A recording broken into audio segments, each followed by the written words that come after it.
Before today's lecture, I'd like to mention my epic fantasy novel, Primitica Volume 1.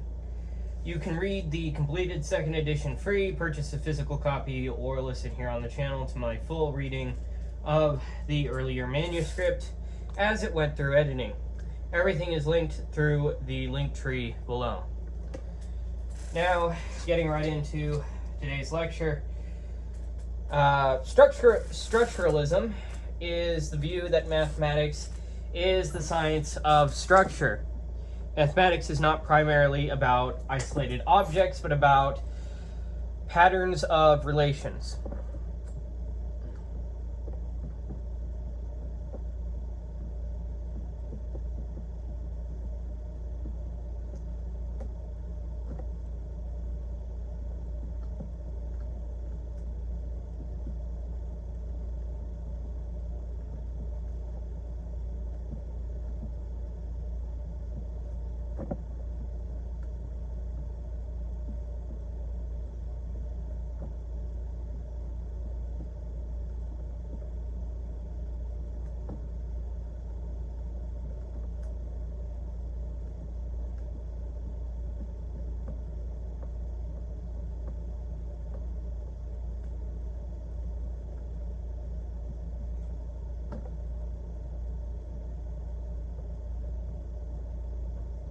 Now, the guiding question for this lecture is, are mathematical objects things, or are they places in patterns? Let me just...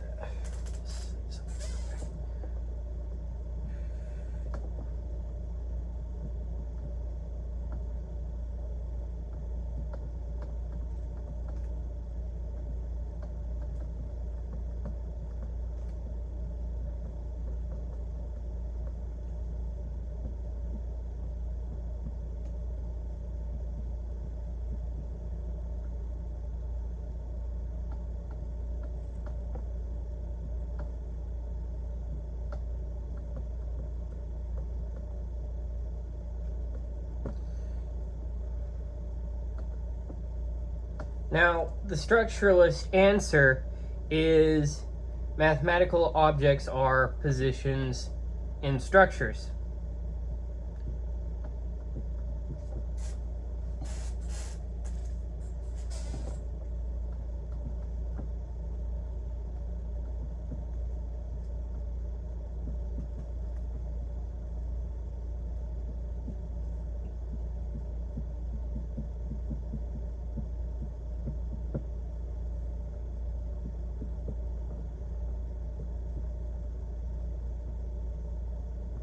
For example, whenever we say 2, they would see that as the second position in the natural number sequence.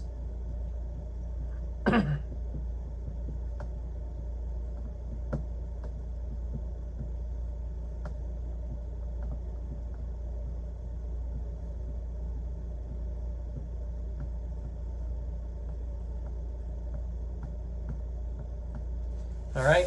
Let's go ahead and move on to the first point.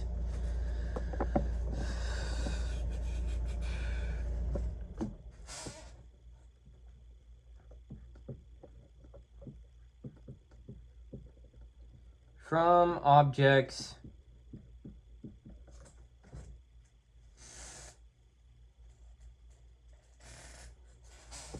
to structures.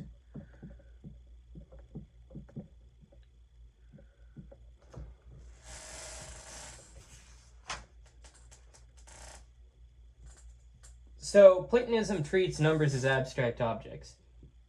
So you have 2, 6, 6 million. Well, these are taken to be independent objects, much as automobiles are objects. So, except that numbers are abstract, eternal, and non-physical.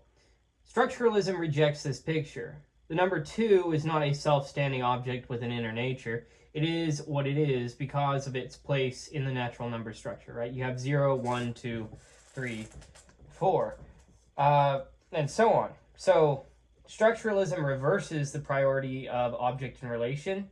The relations come first. The objects are positions in the relational pattern.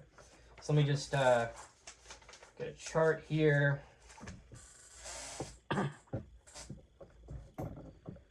you have traditional Platonism over here, and numbers are independent objects.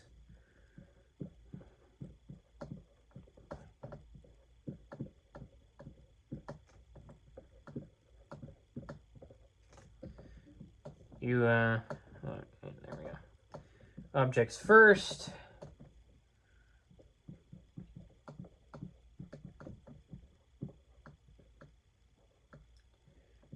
Relations second.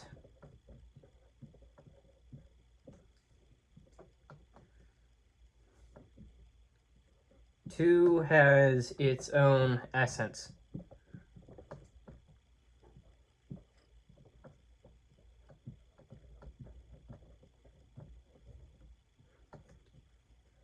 Then for structuralism,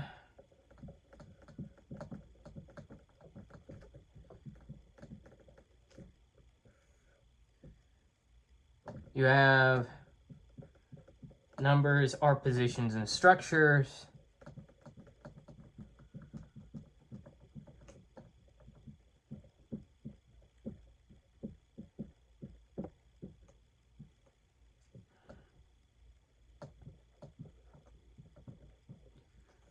You have relations first, and objects as places, the secondary consideration. And so in that respect, 2 is the second place in the pattern.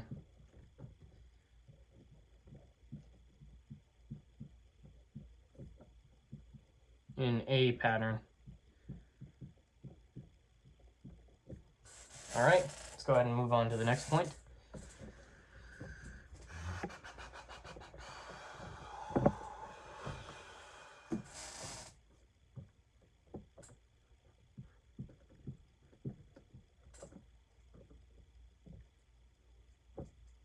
The essence of a number.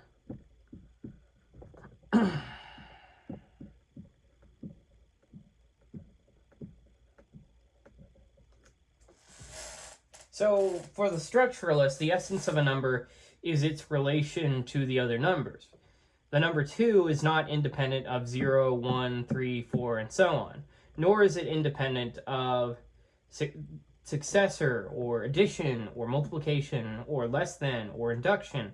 To be 2 is to occupy the second place in the natural number, in the natural number structure. So you got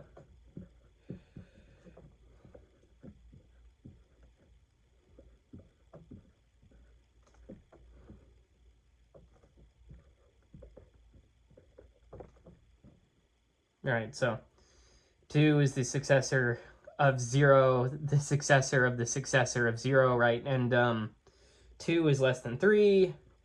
2 plus 2 equals 4. 2 is what it is by its structural role.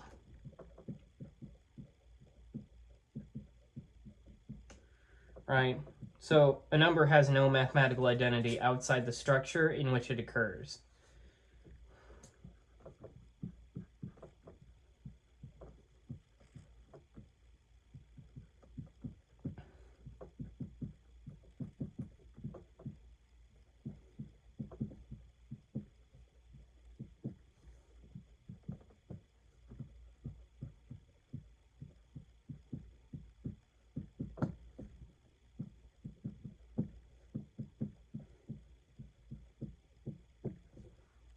All right, let's go ahead and move on to the next point.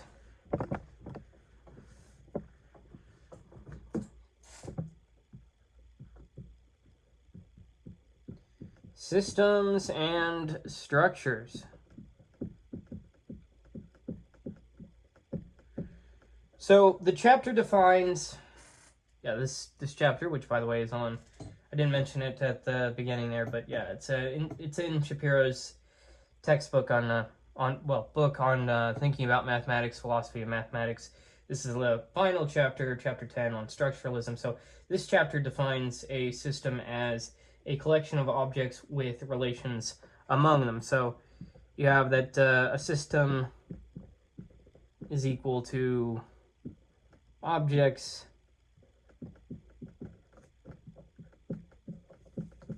plus relations, and you think of a formal system and it's roughly the same thing. It's just you'd replace the objects with pieces and relations with rules in a way. But yeah, some examples are in fact like a chess position, right?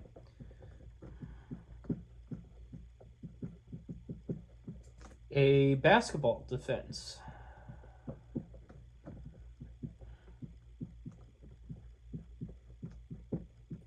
Or a corporate hierarchy.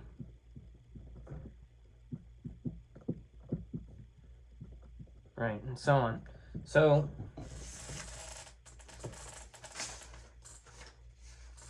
well, actually, I did have a few more examples here in the notes, so I'll just include those. So a language is also an example of that. A sequence of strokes, so like, tally marks. But, main takeaway is that, well, this is what a system is. Here are the examples, right? So now moving on to the other thing there. A structure is the abstract pattern of a system. So just get rid of this so I have more room. So a structure is equivalent to the relational pattern of a system. Right, and if we're talking about chess, there's of course chess, right? There's pawn structures, right? Those are certainly a thing to consider. What is it, like Philidor said, pawns are the soul, or the soul is the soul. Pawns are the soul of chess, or something like that. But the structure keeps the relation and ignores irrelevant features of the objects. So, when looking at it this way, from the structuralist perspective, mathematics is equivalent to deductive study of structures.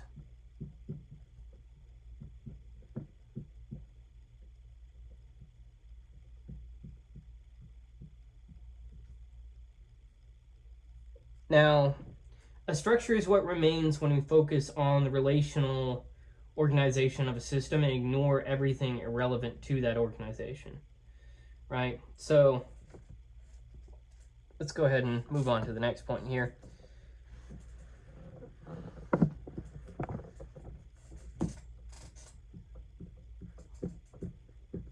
Everyday structures.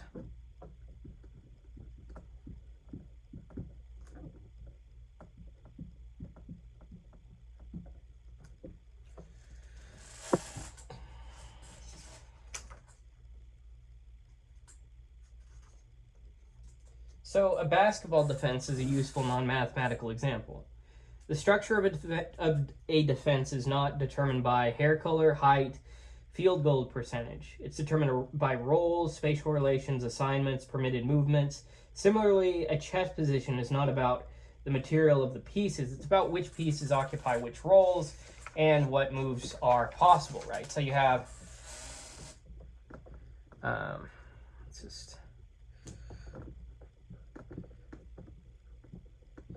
you have, each side has the same chess structure. Well, in every game that you're going to play, you're going to have the same chess structure. But, there's variations as to what the material of the pieces are. There are wood pieces, there are plastic pieces, right?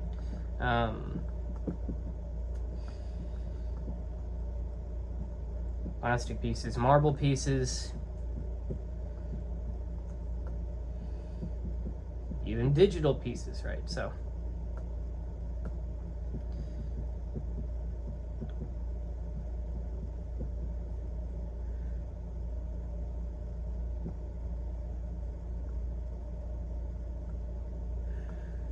the point is, well, the material changes, but the structure remains. And that structure is part of what, well, is what mathematics is setting out to study from a structuralist perspective.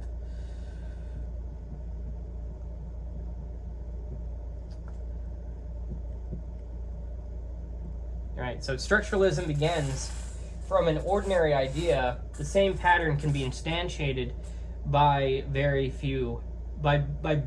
different objects. And if you can generalize that, then you can say something more about those things in general. So let's go ahead and move on to the next point. If you can generalize those things, of course you can say those things in general, but if you can generalize those things, maybe you can have some sort of predictive element to it as well. Mathematical examples.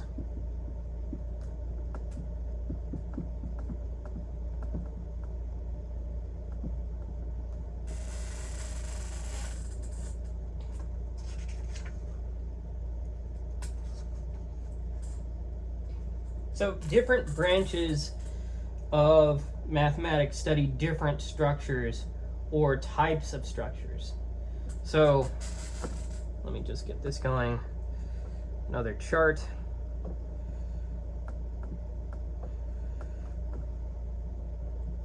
So in the case of arithmetic,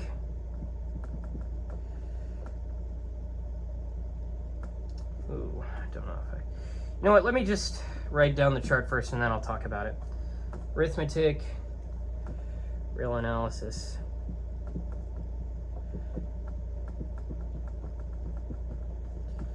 Group theory.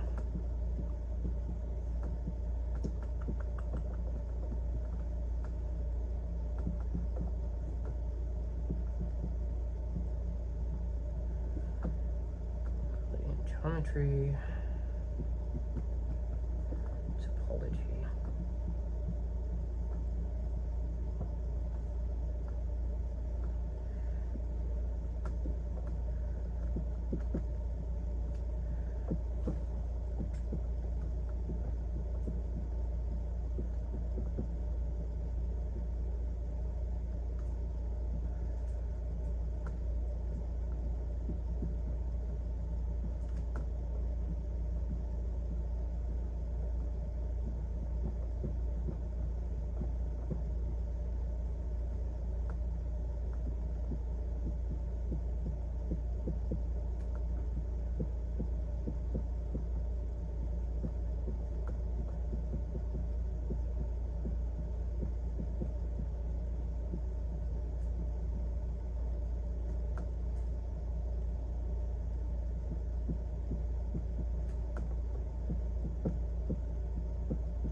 So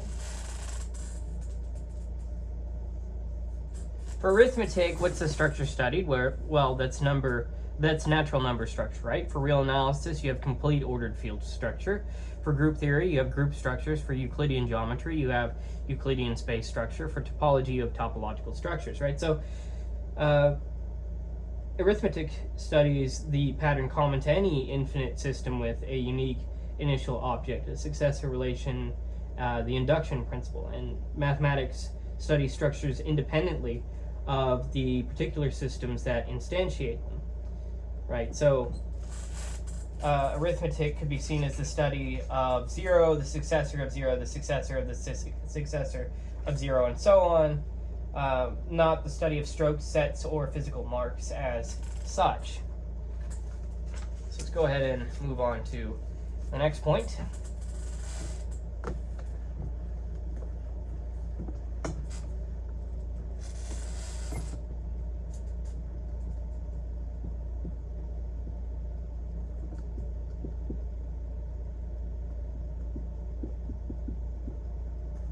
Structuralism and field.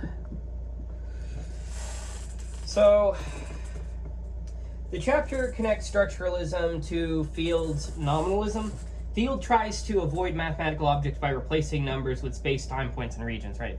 So Field says space-time points are physical, not mathematical. The structuralist replies what matters is not the material of the objects, but the structure being studied. If Field's space-time has a structure much like R4, the real numbers in 4 dimensions, then proving theorems about space-time is still the deductive study of a structure. Right, so Field would go, no real numbers, only space-time points.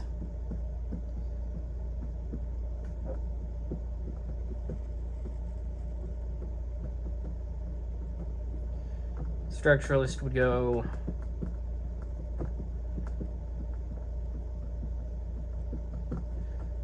which is essentially what we were saying before, which is, I mean, but this is more precise. So we were going like, okay, what's the point of just saying only space-time points? You're using the same amount of complexity just to say the exact same thing. Well, Field's point would be, oh, but it's not the exact same thing because it's less abstract. But I mean, the structuralist would nevertheless say something more precise, which is you are still studying a structure, which is the point in the earlier critique, right? But mathematics follows,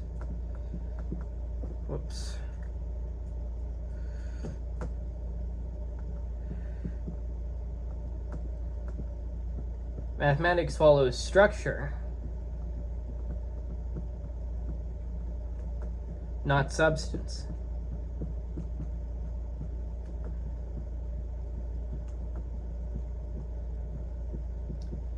Right? For structuralism, mathematics follows structure, not substance. So let's go ahead and move on to the next point.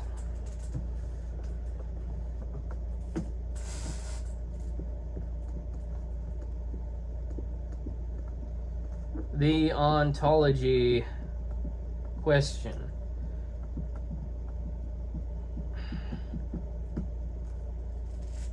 So structuralism raises two connected ontological questions, right? One is, do structures themselves exist?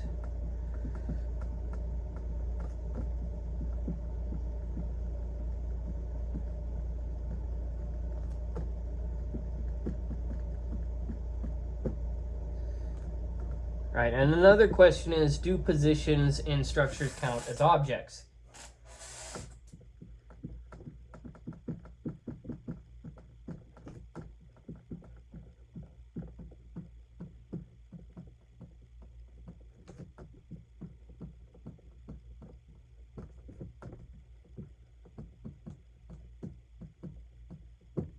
So the same structure can be exemplified by many systems. So structures are, in one sense, one over many. This connects structuralism to the old problem of universals, right? Going back to what does it mean to exist? To what level does a thing exist? Now, structuralism does not simply avoid ontology. It changes the ontological question from objects to structures and positions, right? It's like what exists: numbers, structures, positions, systems, right? So let's go ahead and get into the next point.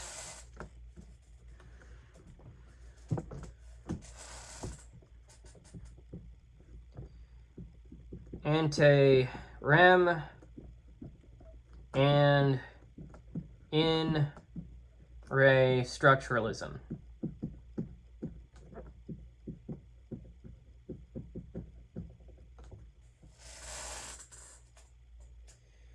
Right, so there are two broad ways to think about the existence of structures.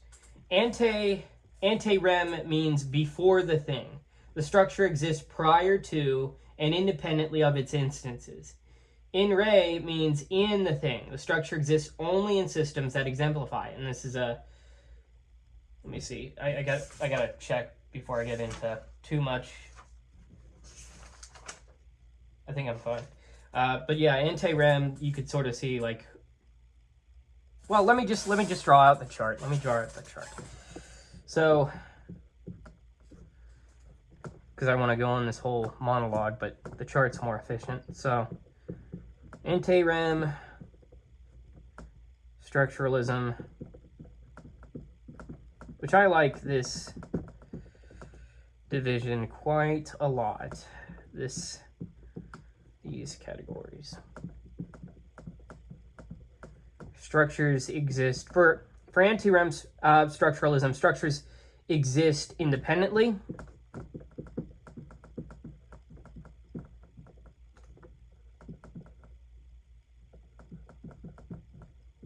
And this is the thing I really wanted to discuss a bit more further, is that it's Plato-like, right? So it's this eternal place where the eternal objects are that precede before everything else and after.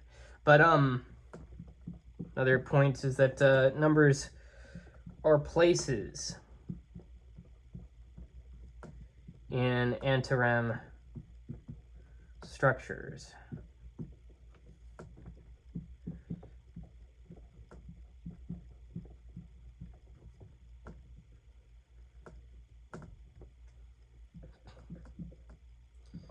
In re, and this, so it's another thing called eliminative structuralism. Has to do with this quite a lot, but we'll just sort of put that aside for now. Just say in re structuralism, structures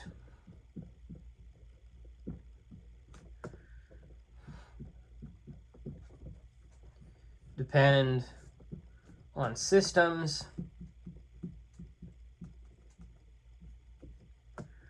or are paraphrased away.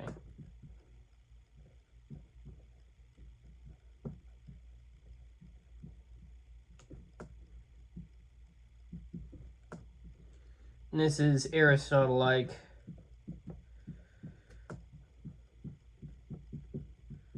Or nominalist friendly.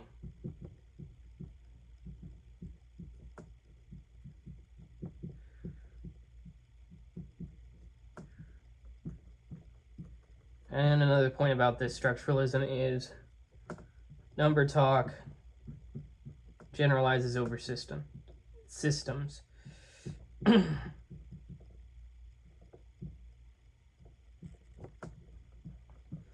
Right, and you can see the Platonic and Aristotelian influence over these ideas. So it's like, well, what is a form? Well, a form is this absolute perfect ideal of a thing that exists outside of our flawed reality. In fact, in a more real reality. Versus Aristotle's universals are, like, these things cannot, like, the reason we have the idea of red is because there are so many red objects. If you took away all of the red objects, the universal of red would not exist, versus for the form of red. It's like, well, the form of red would still exist just because you destroyed all of the, destroying all of the red objects in this flawed, imperfect reality would do nothing to affect the absolute red. So, now, but anyhow, structuralists agree that mathematics is about structure, but disagree about whether structures exist independently, right? So anti-rem, structure first, in re, systems first. And you have this idea of eliminative, which I think I get more into.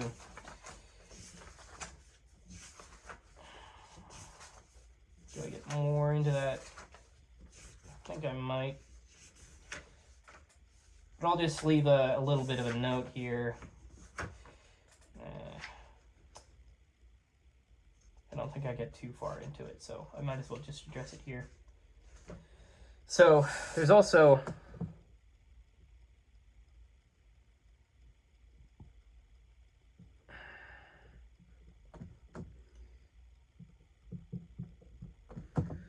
Also another type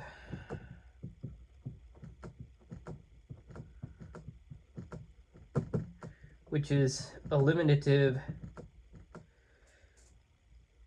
structuralism,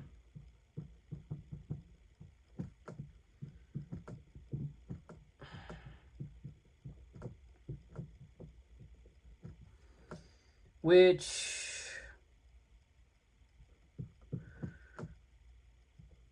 carries forward this idea that we want to paraphrase structure talk away and just deal with the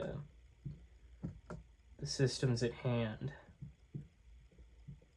It's I guess it's a more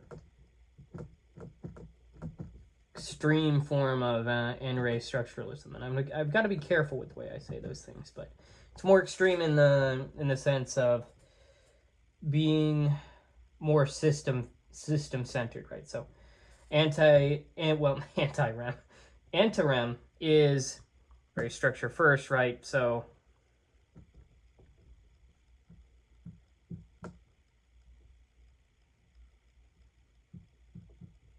structure first versus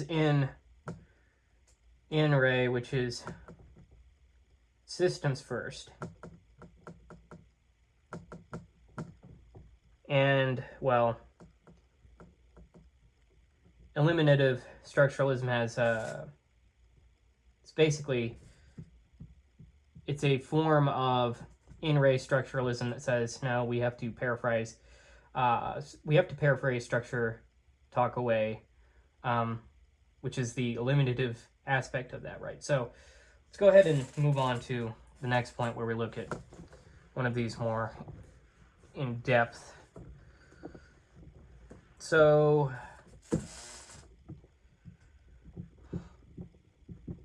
anti-rem structuralism.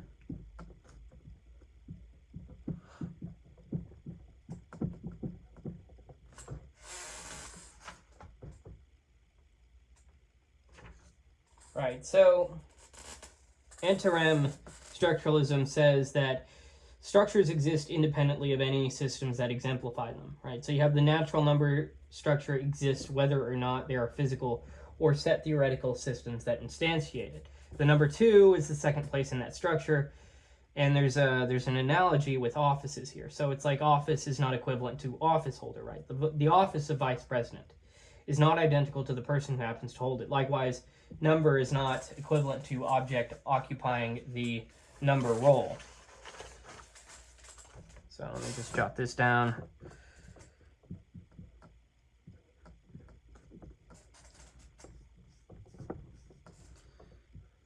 Vice president corresponds with person holding office.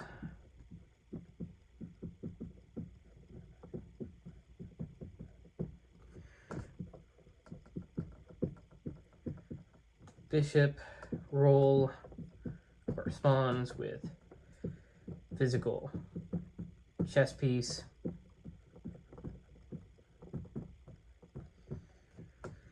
Three corresponds with set or object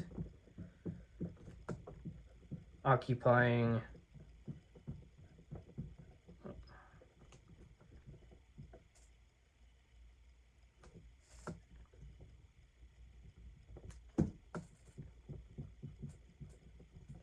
the 3 role, right? So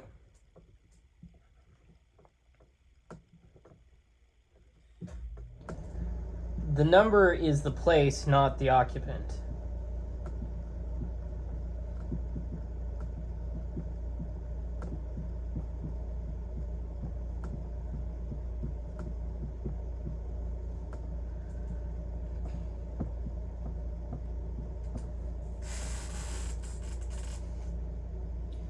Right? The number is the place in the structure, not the occupant of that place in some particular system.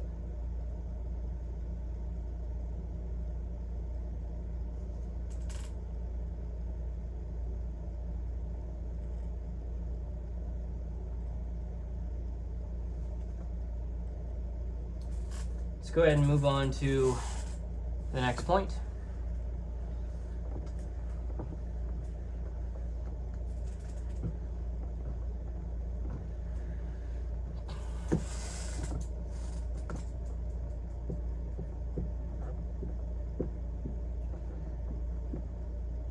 You remember this from earlier. This is the Caesar problem. Now, Frege worried that if numbers are objects, then we need to identify conditions that settle questions like, is something like 2 equal to Julius Caesar, right? The structuralist says that this is the wrong kind of question. Identity is clear within the natural number structure. So 1 is equal to 1, 1 is not equal to 4, 7 is equal to the largest prime less than 10, but cross-category identity questions are not mathematically meaningful in the same way, right? So it's like, well, 2 is equal to Julius Caesar. Well, that's like asking whether the office of president is identical to the person currently holding the office. Right, so let me just jot this down.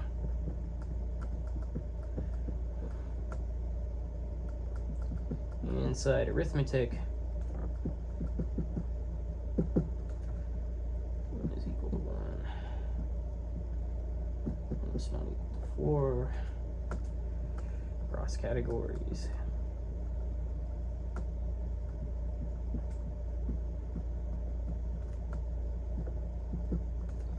2 is equal to Caesar.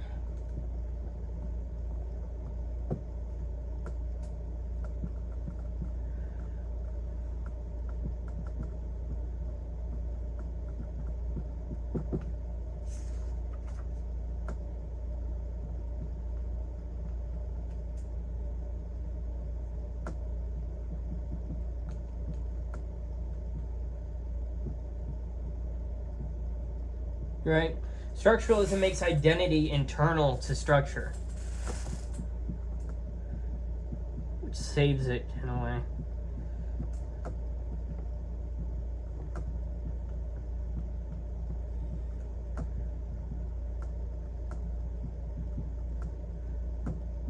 So you don't run into those issues that were happening with simple type theory.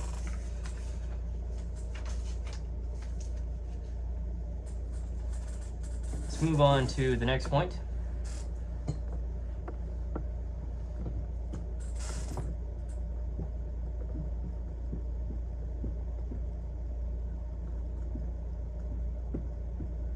The Benacerraf problem. So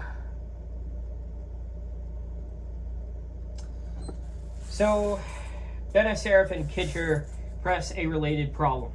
There are many set theoretic reductions of arithmetic. You have the Zermelo style one, which goes, okay, 0 is equivalent to the empty set, 1 is equivalent to the set of the empty set, 2 is equivalent to the set of the empty set of the set, the set of the set of the empty set. And von Neumann style would be, okay, well, let me just, right, 0 is equal to the empty set, 1 is equal to set of the empty set, 2 is equal to set of the set of the empty set, and so on, right? And then you have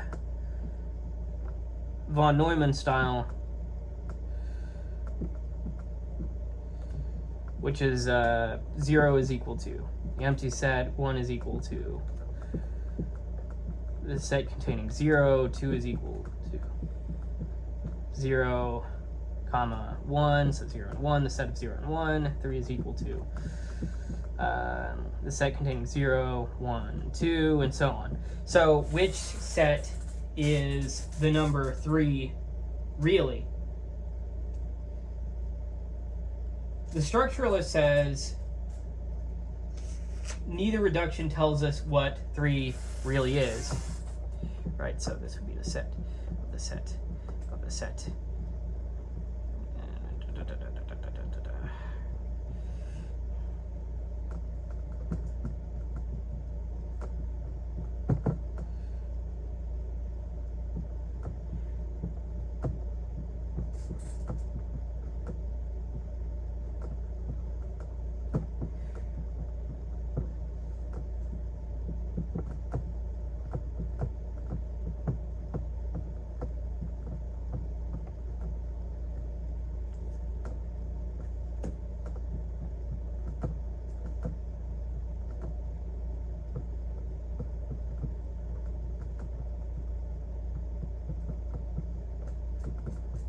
right? So each reduction gives a system that exemplifies the natural number structure, right? So it's like you have this situation where Zermelo 3 is not equal to von Neumann. Whoops, switch that around.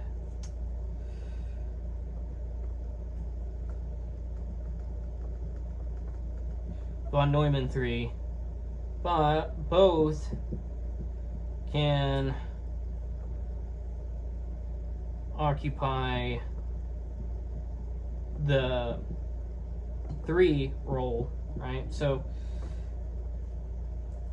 because 3 is just equivalent to the 3rd position,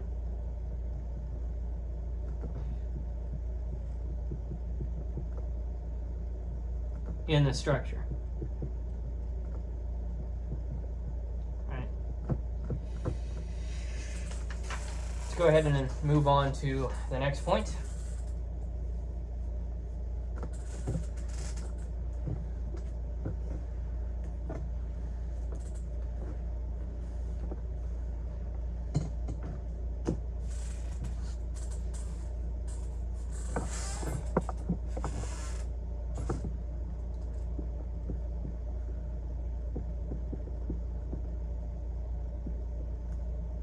Strange questions about numbers. Yeah, there was a...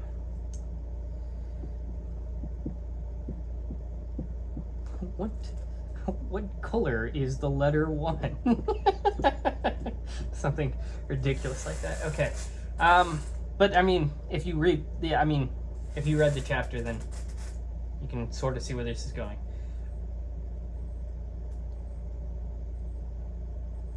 But yeah, so some questions make sense inside a structure. 1 is less than 3. 7 doesn't divide 22. 2 plus 5 is equal to 7. Other questions are strange because they apply the wrong kind of predicate. Is 1 greener than 4? Right? That's the one in the book that made me kind of inwardly chuckle. Now, is 1 a member of 3? Right? It's like, well, is the point guard position taller than the power forward position? Such questions confuse positions with occupants, right? So you have good questions.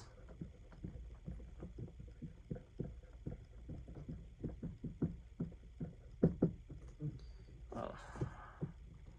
Let me just do one. Good question. It's 1 less than 3. Bad question. 1 greener than 4, right? And so the point is, well, ask structural questions of structural positions.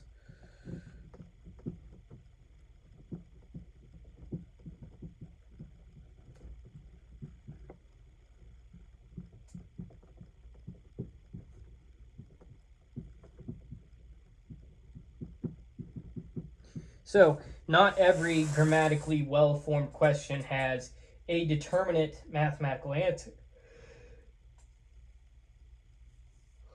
Which is why, ask structural questions of structural positions is the takeaway there. Now, let's go ahead and move on to the next point.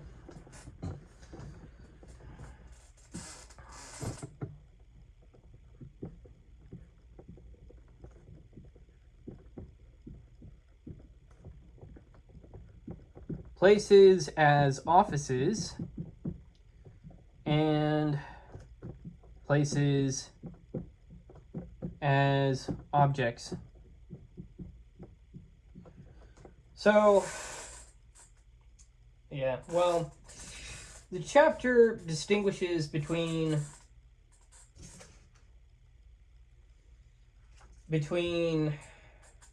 two perspectives. Places as objects. So, well, places as offices, we'll start with that one. So here a position is treated as a role occupied by some object, right? that makes intuitive sense. The current secretary treasurer is more dedicated than her predecessor. That's a statement. That's a statement in regard to office holders. That's really about office holders, right? So places as objects. Now that's a different thing. So here a position is treated as an object in its own right. The vice president is president of the Senate, right? So now arithmetic uses the places as objects perspective, right? 7 plus 9 is equal to 16. Every natural number has a successor, right? So let me just go ahead and make a chart for this.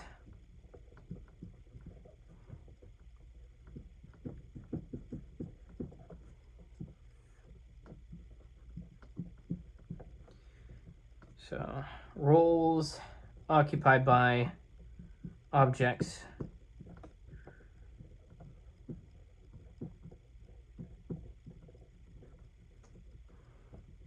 And office holder perspective.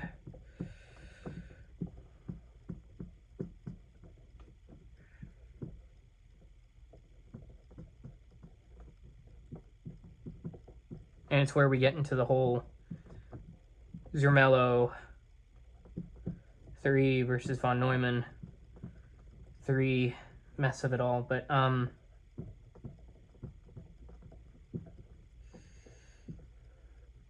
this differs from places as objects, right? So you have positions treated as objects themselves.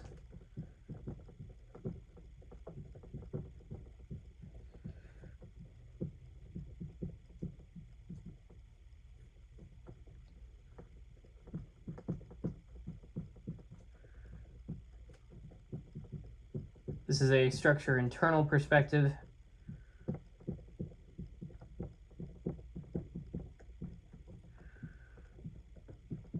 And we see this with just, you know, the number 3, or I'll just include that previous example, right?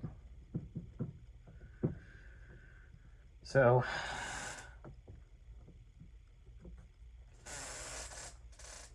structuralism explains how positions can be treated as objects within mathematical discourse. So let's go ahead and move on to the next point.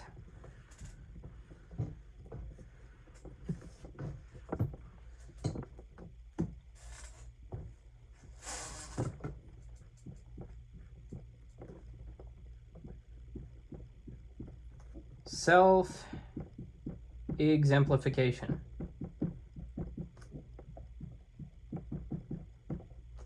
So a structure can exemplify itself when its places are treated as objects. For example, the natural number structure has places, 0, 1, 2, 3, and so on. These places themselves form a system with a first element, successor relation, and induction. So the natural number structure considered as a system of places exemplifies the natural number structure. So let me just jot this down.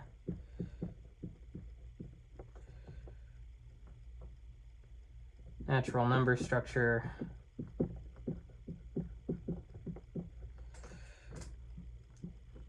as structure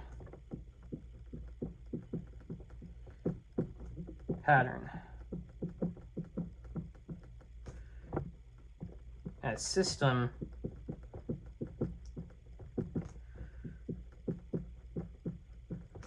places organized by successor.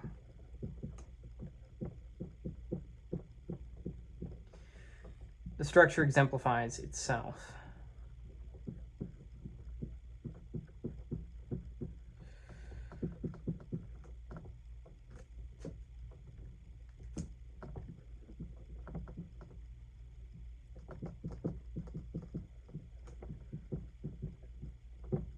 So a structure, well, the distinction between places as offices and places as objects helps structuralism avoid confusing about self-exemplification.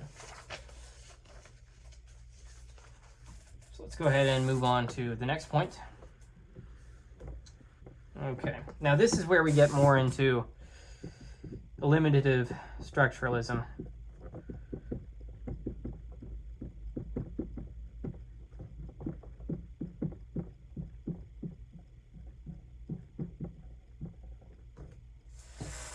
So some structuralists reject anti-REM structures a bit more wholeheartedly. So this is eliminative structuralism. So instead of taking 3 plus 9 is equal to 12 as a literal statement about numbers, the eliminative structuralist paraphrases it as a generalization over systems. So it's roughly like this. In every natural number system, the object in the 3 place plus the object in the 9 place is the object in the 12th place. Right? It's this sort of addressing. Pass by value, pass by reference. It's kind of like a pass by reference thing, but I'm not going to get too far into that at all. So, well, number talk becomes shorthand for talk about all systems exemplifying the relevant structure. Eliminative structuralism, well, let me just jot this down real quick and then I'll speak more on that. So, number talk, right? Let's talk about all systems with the pattern.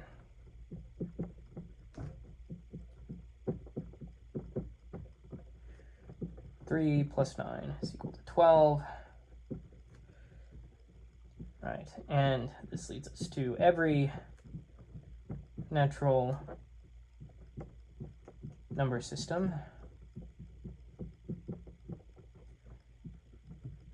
has that relation among places.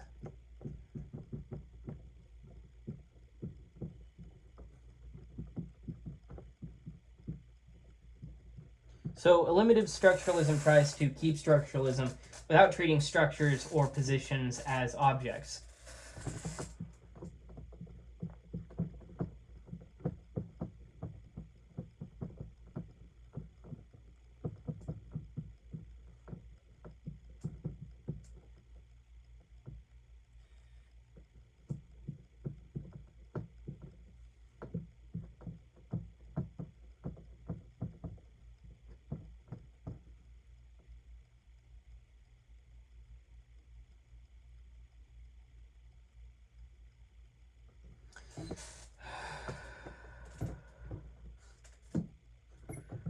Well, it is, I'm writing a structuralism type which wants to keep structuralism, but I don't think I necessarily need to say that. That's kind of redundant because I'm making this a type thing. So, which wants to not treat structures or positions as objects.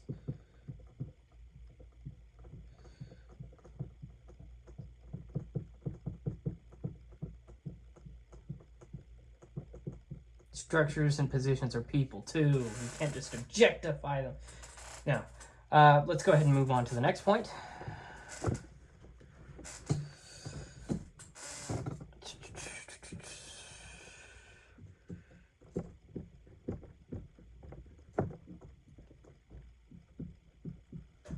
The vacuity problem.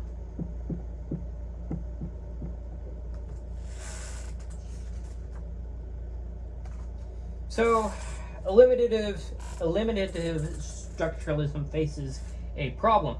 If there are no systems exemplifying the natural number structure, then all universal claims over such systems are vacuously true, right? And so both of these, so there's two lines of reasoning that could come out true. So 3 plus 5 is equal to 8, right? 3 plus 5 is equal to 4. Because there are no counterexamples. That's the problem. So eliminative structuralism needs enough systems to avoid vacuity. For arithmetic, the background ontology must be infinite. For real analysis, it must have at least the cardinality of the continuum. For set theory, it must be even richer. So let me just jot this down. If no natural number systems exist, then for every S is a natural number system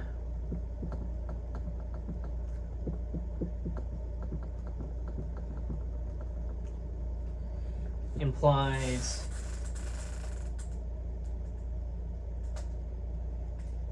phi of S is vacuously true, right? This being a statement of the natural number system.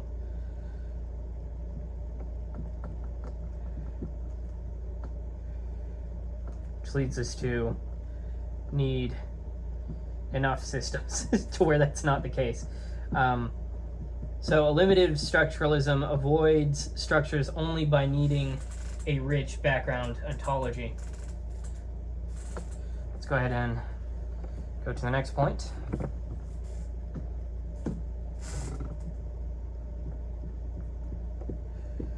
The ontological option. Jeez. You know, some things it's just like a lot of work for almost no reason, it looks like, but it's interesting. One response is to assume a large background ontology. For example, one might use the set theoretic hierarchy. The set theoretic hierarchy provides enough objects to model many mathematical structures, right? You have arithmetic, analysis, geometry, algebra, topology. But then set theory itself is not being treated structurally. It becomes the final background ontology. All right, so you'd say, okay, well, all mathematics is structural.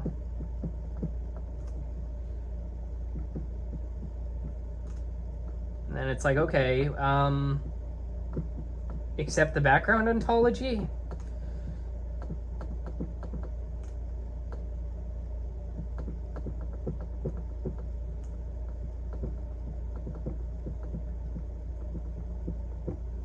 Right? So it's like, well, okay, where does the structural analysis stop?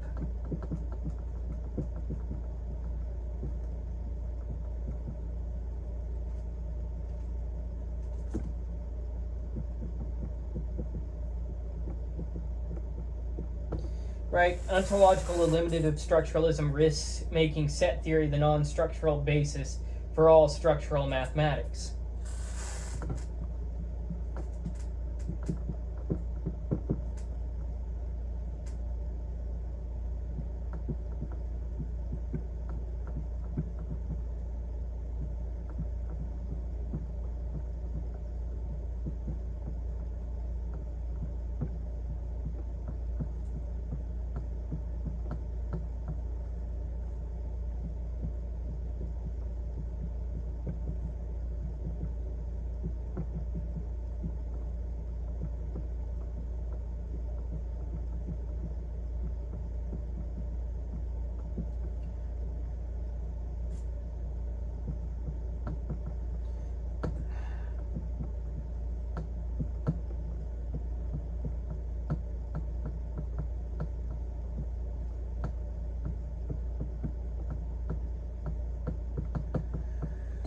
All right.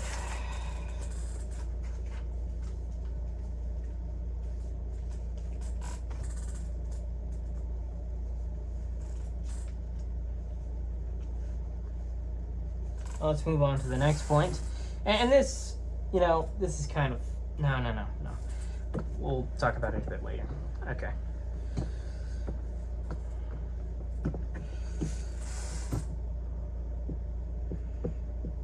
The modal option. the optionality. Well, no. So the second response is modal structuralism. So instead of saying for all actual systems, the modal structuralist says for all possible systems, right? So arithmetic becomes something like for any possible natural number system, arithmetic holds in that system, right? So this avoids commitment to actual numbers, sets, or structures. So you have this deal where it's like, okay, all actual systems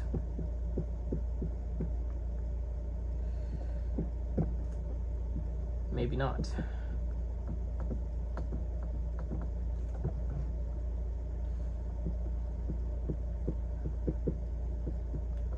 Possible systems.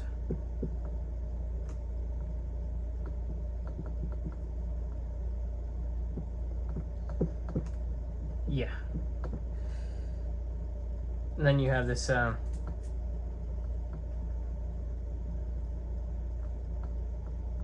come on. There we go. You have this mathematics without numbers again. So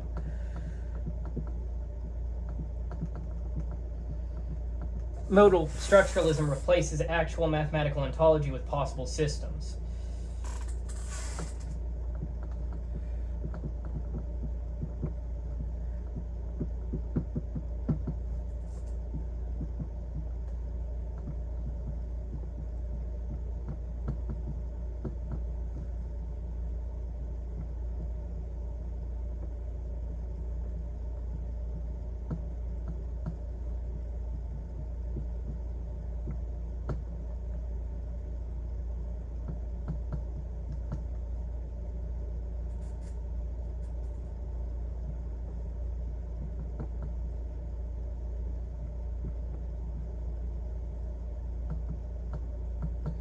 It's kind of like, well, this is just a way of doing things. It's not exactly the most precise way of saying it, but yes. Okay, let's go ahead and move on to the next point.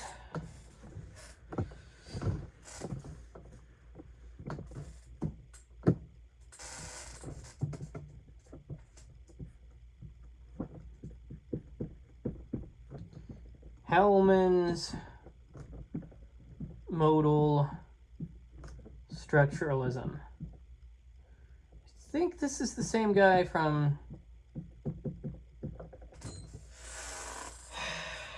Diffie-Hellman cryptography stuff, but I can't remember for sure. Let me just, I kind of want to look that up. Just give me a moment. Give me a moment.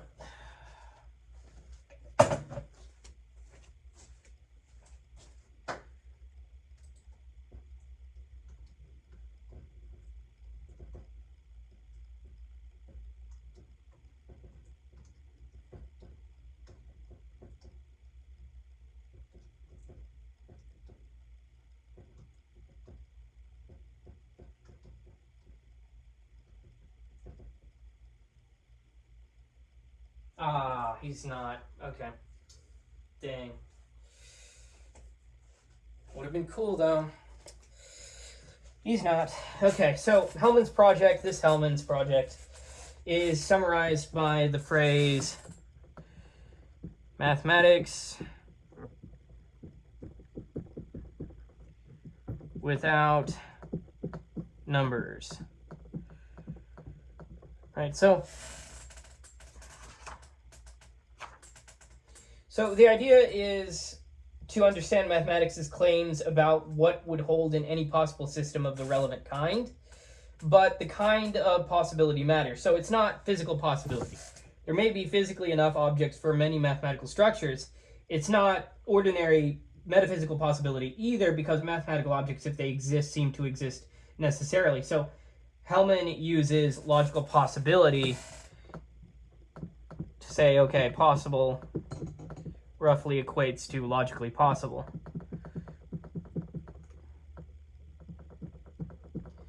All right, so let me just erase this and get a chart going here. Oh, look at this.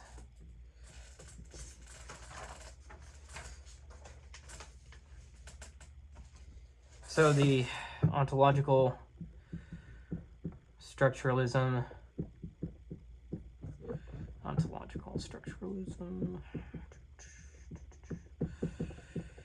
So in ontological structuralism, structures exist.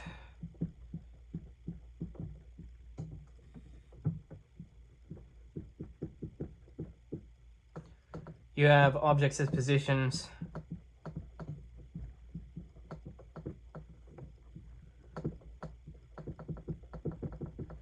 And you have this ontology burden.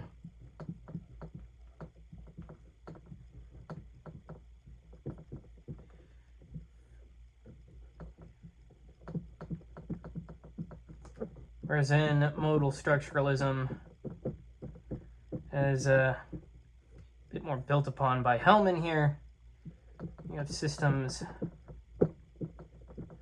are possible.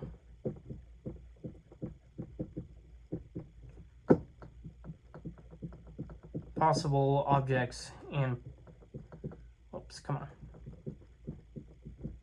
in possible systems.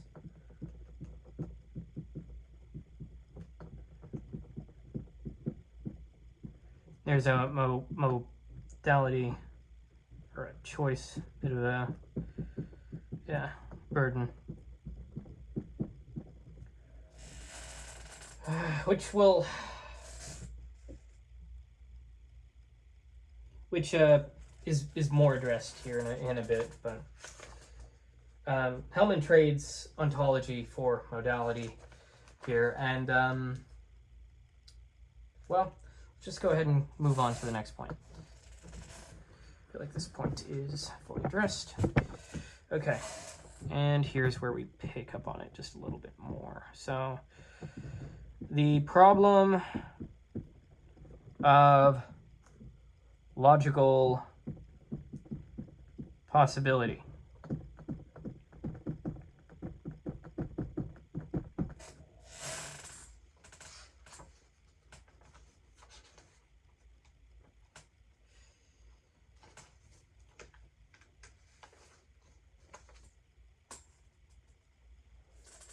So, logical possibility is often explained using models.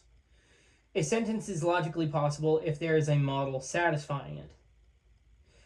But models are usually understood set theoretically. That creates a problem for modal structuralism, right? So you have logical possibility.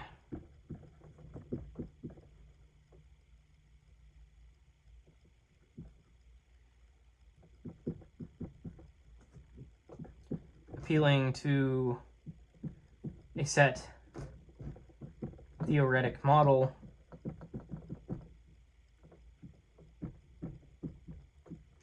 You have the set theoretic model appealing to sets, but modal structuralism is trying not to assume set theoretic ontology, which is the problem. So Hellman can't reduce logical possibility to set theoretic model theory. He must take logical modality as primitive. So logical possibility not equal to set theoretic satisfiability.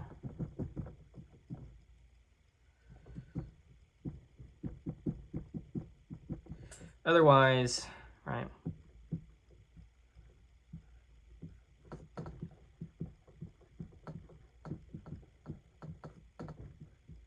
you run into circularity, circular reasoning. So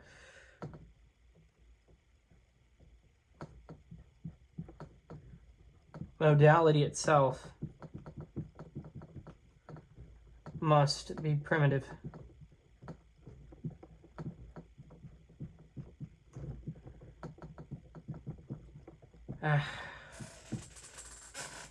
Oftentimes, I think about the word primitive and how we use it all the time. It seems like it should be replaced with atomic, but it's fine. Modal structuralism avoids mathematical objects only by relying on primitive modal notions. And that's where we'll leave this point and go on to the next one.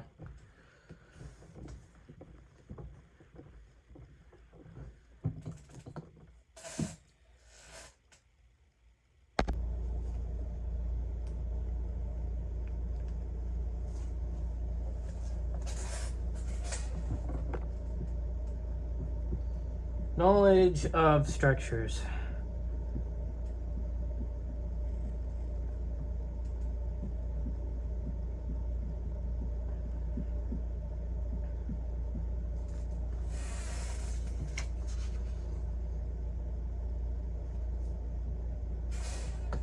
So, different versions of structuralism have different epistemologies.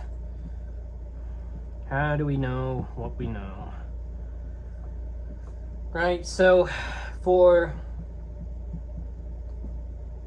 anti-rem, structuralism,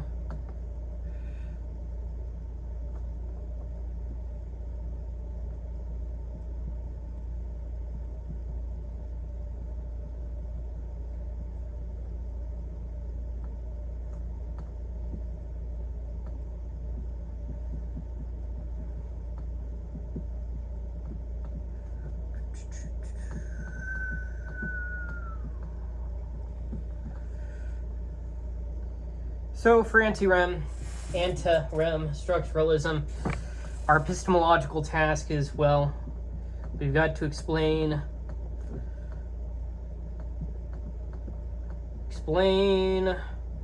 knowledge of independent structures.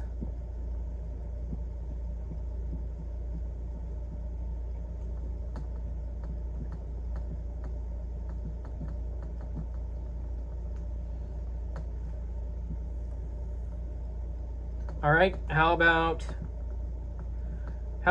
modal structuralism? Well, we've got to explain the knowledge of possible systems.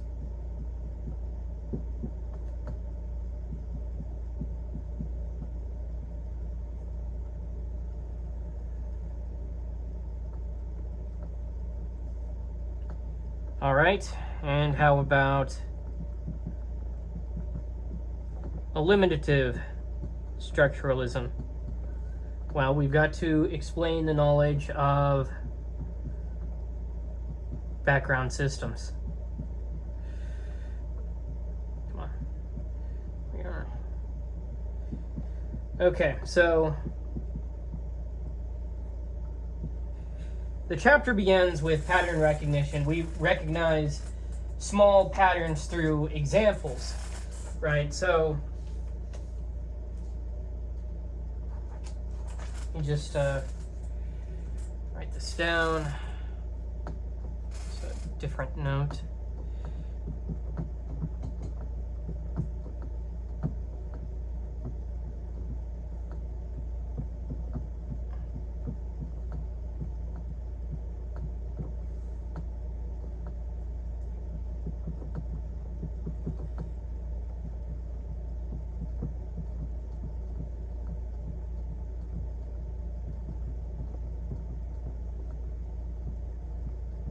Right, how do we know structures? This could be by pattern recognition, abstraction, implicit definition, or just mathematical practice.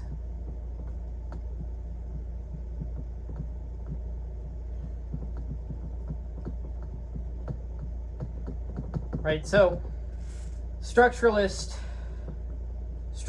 epistemology begins with the ordinary human ability to recognize patterns, but it can't end there.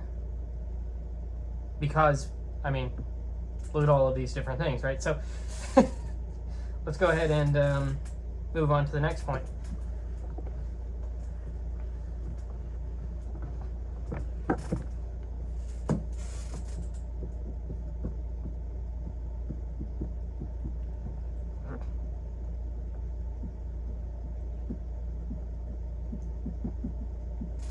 Pattern recognition. So consider letters. Different inscriptions can be tokens of the same type, right? So,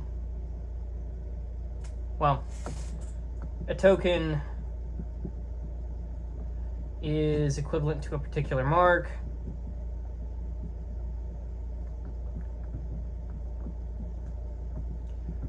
Type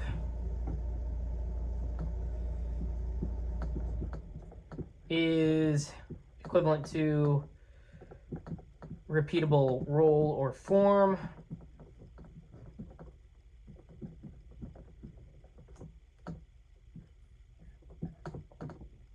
And so let's say you had E, E, E, E, right? Different tokens, same type.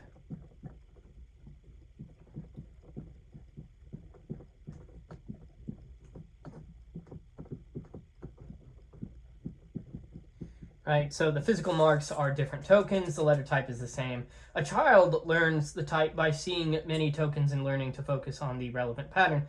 But the pattern eventually goes beyond mere visual shape. A spoken sound, a sign, a flag signal, or Morse code can all play the same letter role. So the recognition of types gives a simple model for structural abstraction.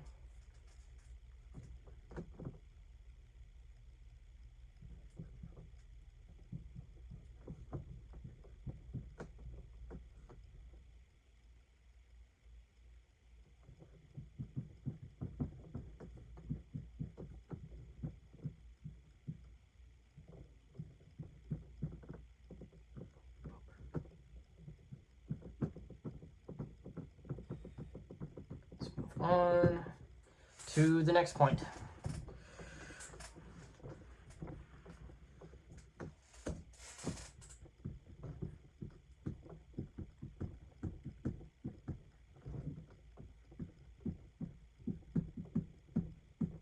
Finite cardinal structures.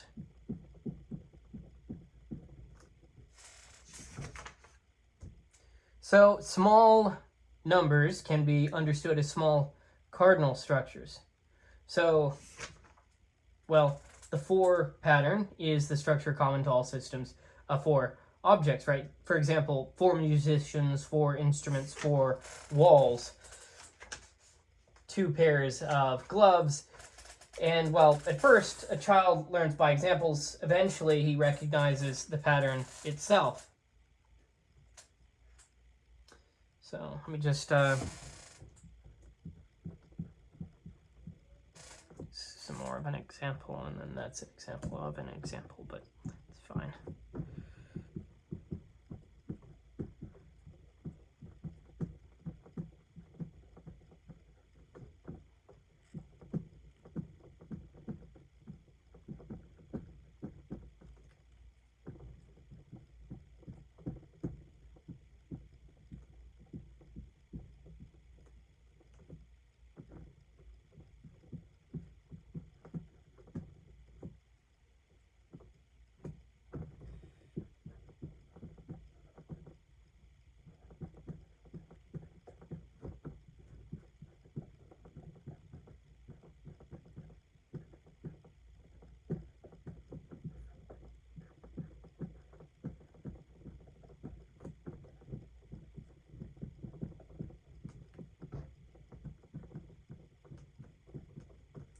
Small, finite cardinal structures can be learned by seeing collections and abstracting their shared pattern.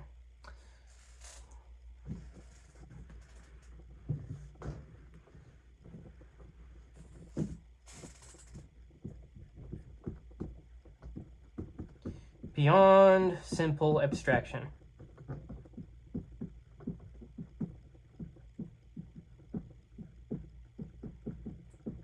Now, pattern recognition only gets us small, finite structures, right? So, but mathematics uses much larger structures, right? So 12,444, 4 trillion, the natural numbers. We don't learn these by seeing collections of that size and abstracting their patterns. Instead, we grasp the pattern among the finite patterns themselves, right? So the finite cardinal structures come in a sequence. So for example, say you have tally marks, right? You have 1, 2, 1, 2, 3, 1, 2, 3, 4, so on. The finite patterns themselves form a pattern.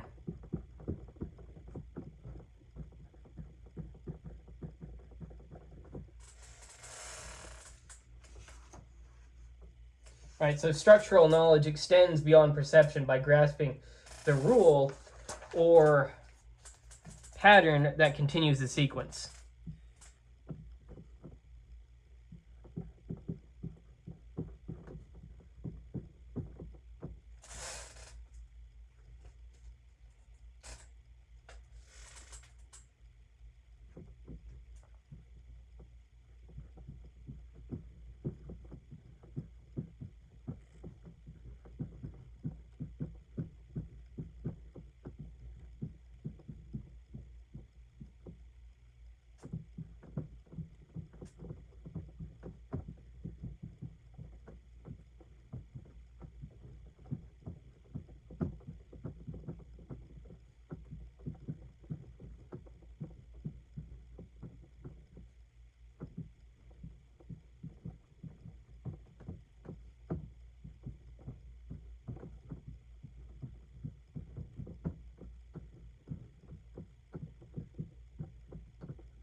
All right, let's go ahead and move on to the next point.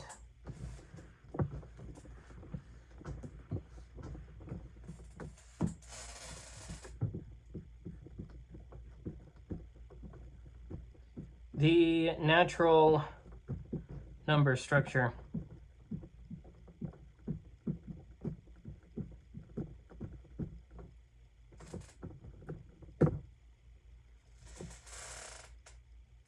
So by reflecting on the sequence of finite cardinal structures, we reach the natural number structure, right? 1, then 2, then 3, then 4, and so on.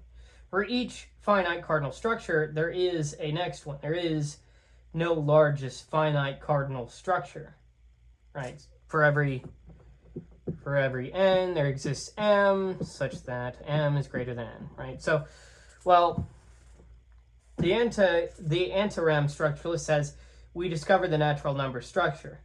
The modal structuralist says we grasp the possibility of systems with this structure. So we go finite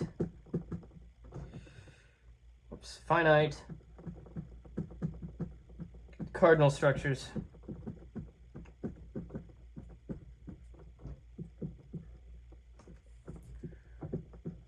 Ordered to, which implies ordered by, well, which leads us to ordered by next largest, which gets us to the natural number structure. Now, the natural number structure is the structure of the ordered sequence of finite cardinal patterns. Let's go ahead and move on to the next point.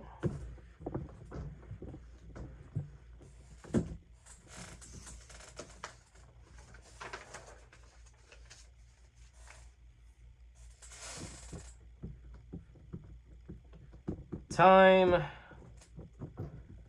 strings, and ellipses. So the natural number structure can also be reached through time or strings, right? So in regards to time, we have now, the next moment, and so on.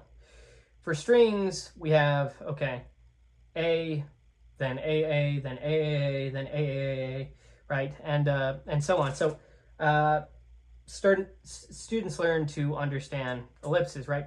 Let's say you had A and then it goes on forever. We can't write the infinite string, but we understand the pattern, right? So you got A.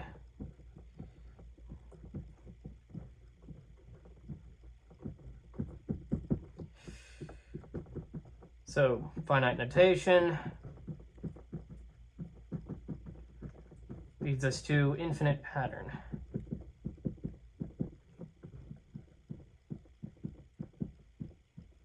Now, a finite display can communicate an infinite structure when the rule of continuation is understood.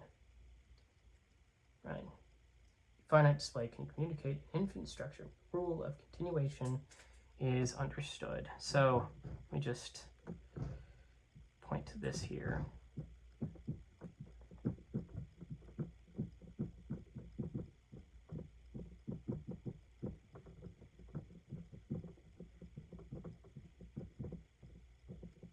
All right, let's move on to the next point.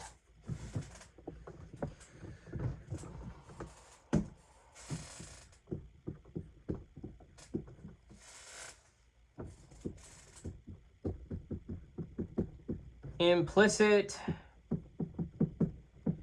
definition. So the most powerful tool in structuralist epistemology is implicit definition. And implicit definition characterizes items by their relations to each other. For example, the piano-style axioms say 0 is not a successor, every number has a unique successor, induction holds. They don't tell us what the objects are made of, they characterize a structure, right? So you have this situation where you have axioms to structure, right, and primitive terms get meaning from the rules.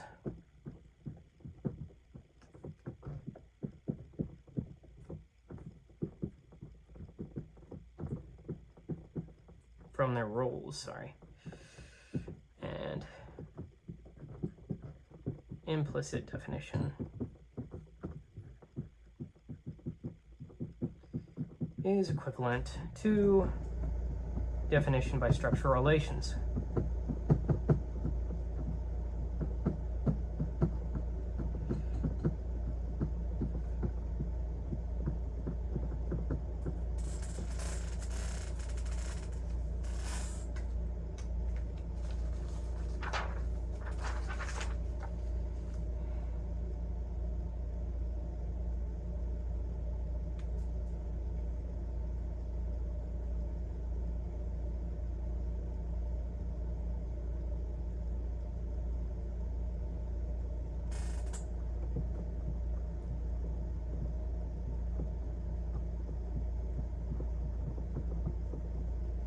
Example, piano-style axioms.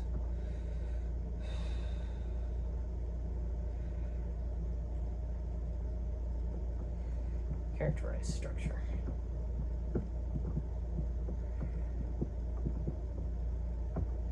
Right, so an implicit definition defines a structure by fixing relations among its places. All right, so let's go ahead and move on to the next point.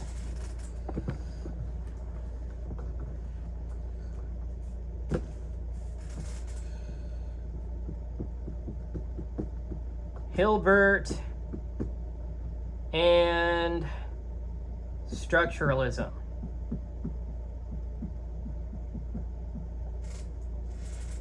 So Hilbert's geometry is a natural ally of structuralism.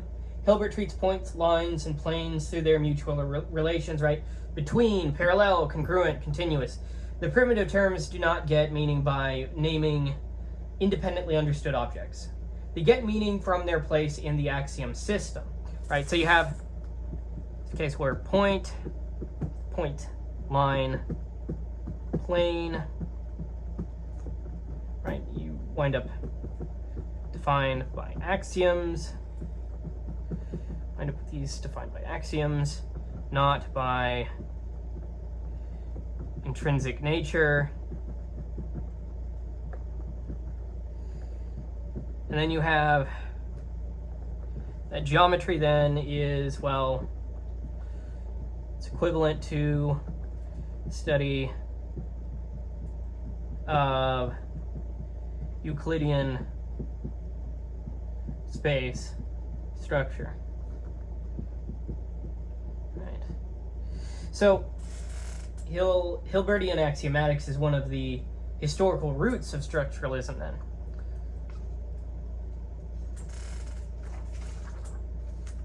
well, let me write that down. That's important. So,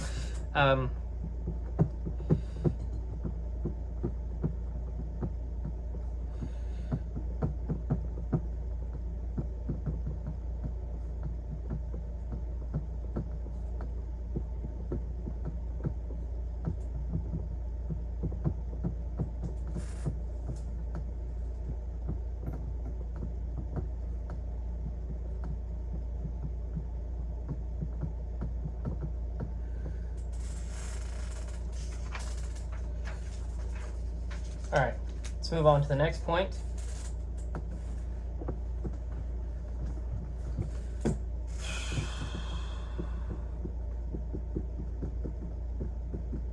Existence and uniqueness condition.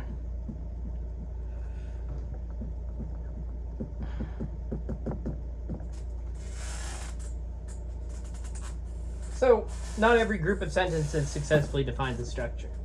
There are two important conditions: the existence condition, where at least one structure satisfies the axioms, and then uniqueness condition, where at most one structure is characterized. Right. So, existence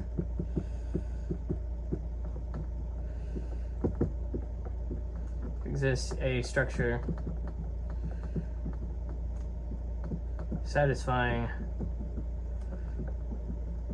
the axioms necessary and proper. But uniqueness only. Whoops, this thing looks like it's about to fall. I'm going to move it so it doesn't. Okay. Existence, well, and uniqueness only one structure up to isomorphism.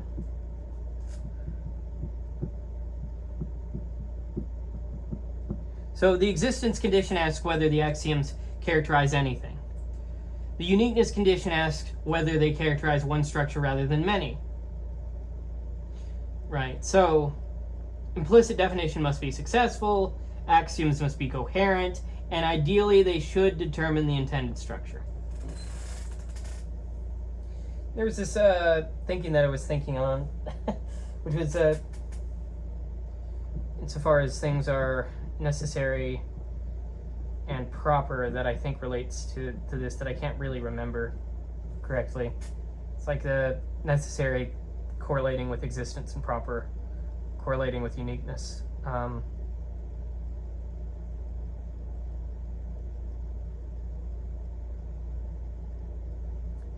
Let me just check that real quick.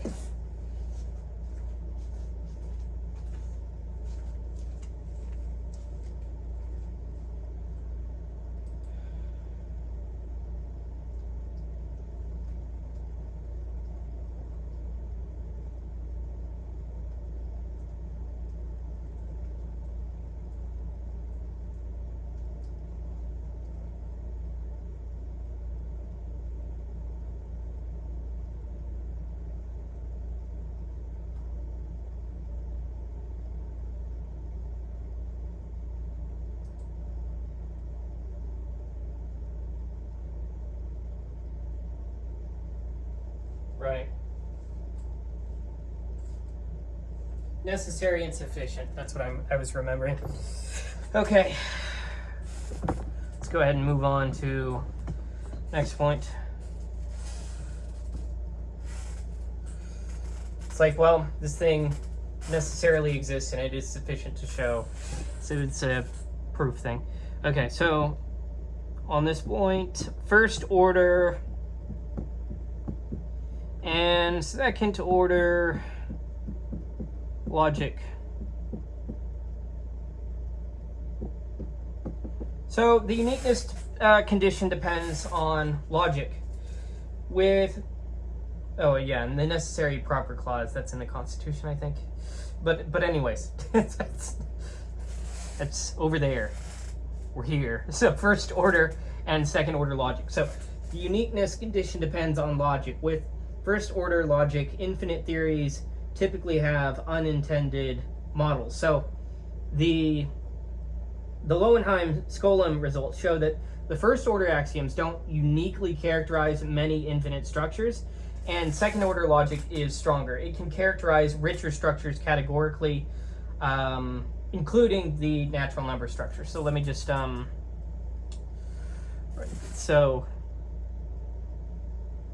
me just write the chart down. First order logic.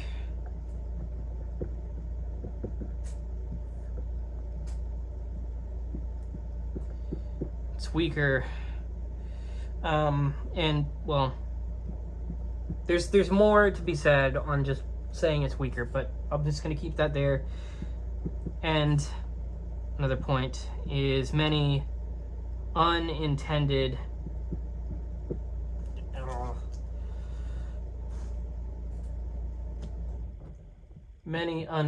models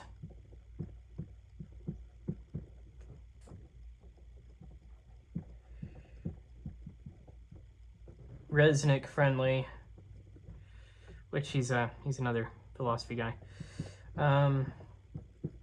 It's in the book. And second order logic.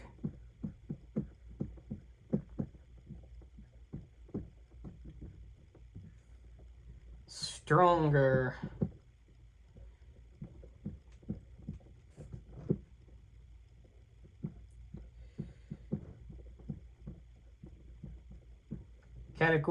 Categorical characterizations are possible here.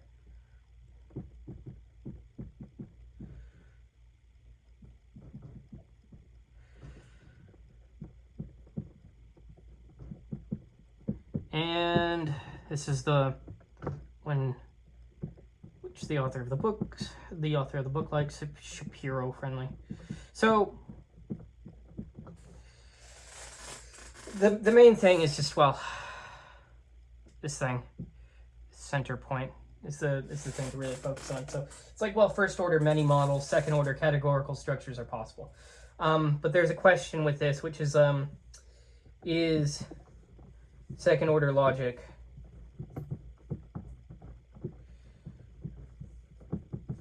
really logic? Structuralism brings back a reoccurring question: how much logic are we allowed to use in the foundations of mathematics, right? So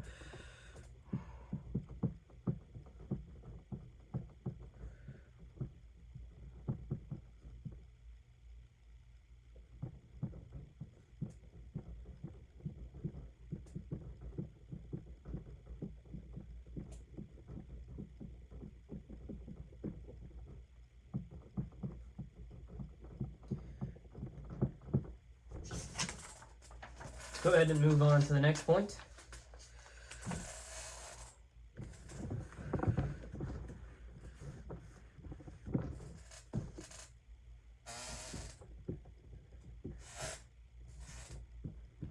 Coherence. So for antogram structuralism, a structure exists if it can be coherently categorized.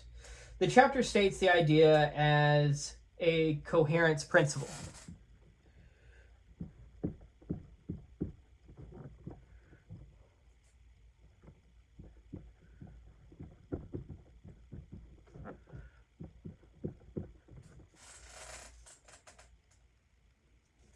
Right, so if phi is a coherent group of sentences,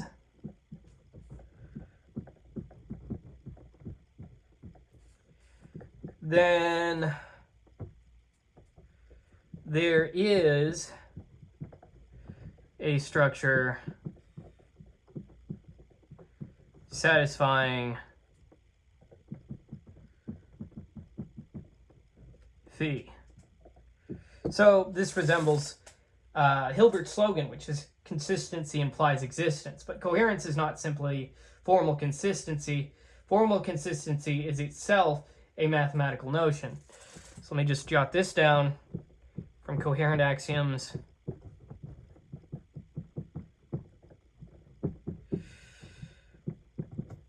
can we then say structure exists? Well, for Hilbert, consistency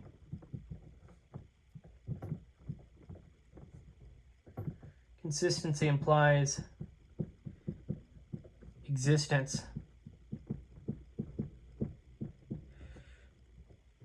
For structuralists, oh, come on. There we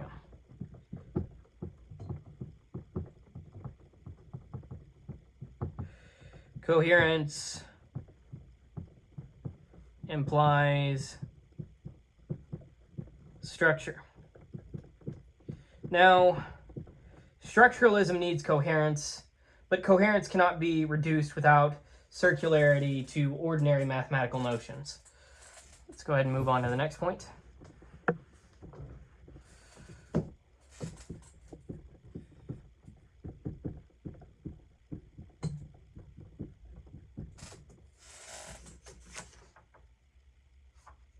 So if we define coherence as formal consistency, then we appeal to deductions. But deductions themselves are types of finite strings. That already involves structure. If we define coherence as satisfiability, then we appeal to set theoretic models. But set theory itself is a structure. So the attempted foundation becomes circular. Structure exists because it is a set theoretic model, but set theory itself, well, set theory is itself structural. So let me just jot this down.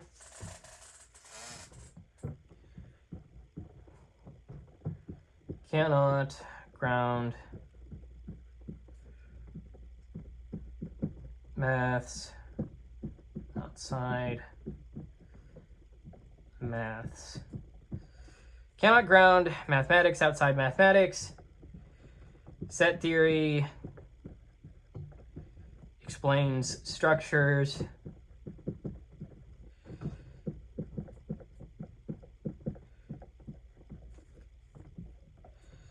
But set theory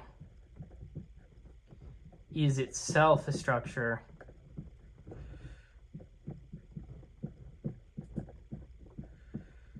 Which you remember was the ontological problem there. But so you wind up with the circle, right? Perhaps not vicious, but certainly unavoidable.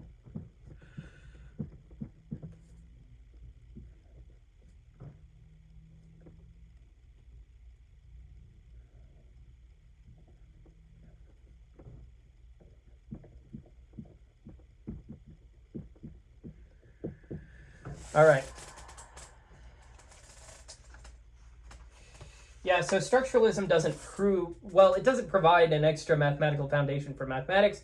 It offers an interpretation of mathematical practice from within mathematics, and we run into circular reasoning, and so, well, that's a bit of a problem, isn't it? Let's go ahead and move on to the next point. Set theory as court of appeal. The appellate court of set theory. So, in actual mathematics, set theory is often treated as the court of appeal for existence questions, right? So, if a structure can be modeled in the set theoretic hierarchy, mathematicians usually treat it as legitimate. For example, complex numbers, real numbers, function spaces, abstract algebraic structures. But set theory itself cannot be justified by modeling it in set theory without circularity, as we saw. So, just jot this down. Model it in set theory implies mathematically legitimate.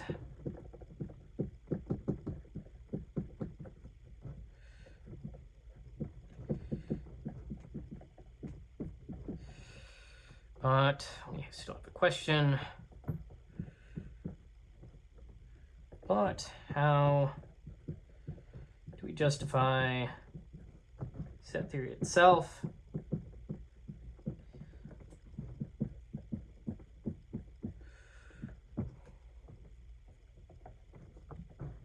There's no final external foundation from this view.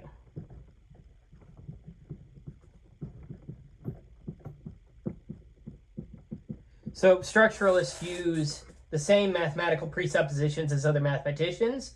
They are no worse off, but no better off at the level of ultimate justification. But you could say, well, I understand the thing a little bit more from a bit more sophisticated standpoint, I guess you could say, because it's more theory. But I mean, but yes, that's the position you're left with. So to conclude, structuralism as a middle path. Structuralism offers a middle path between realism and nominalism. So let me just jot this down before we get to the final framing of this. So realism, you have numbers are objects.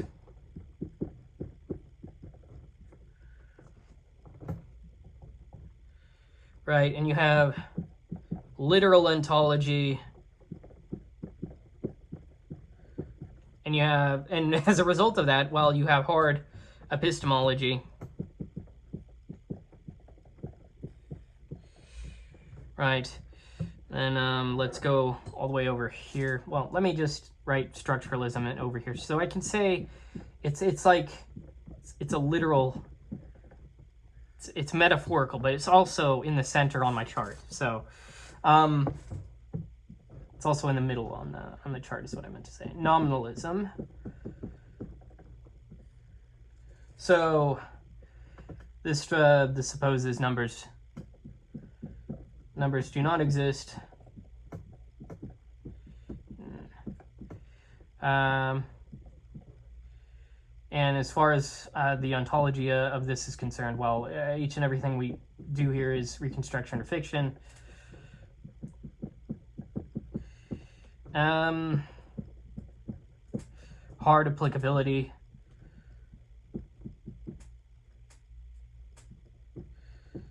Because, I mean, if it's again, it's like, well, you could just argue it's a useful fiction. But anyhow, structuralism, numbers are positions.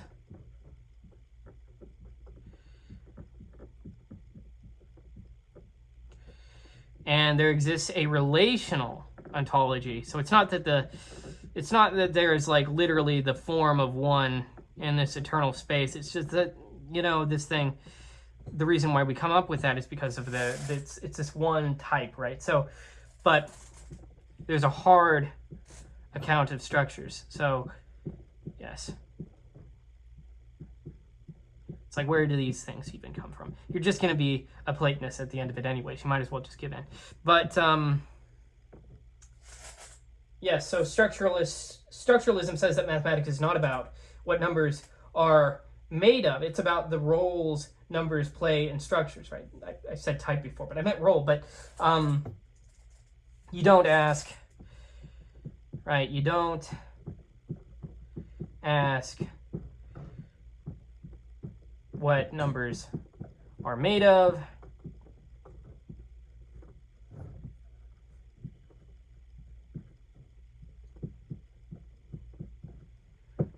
You ask what role they play.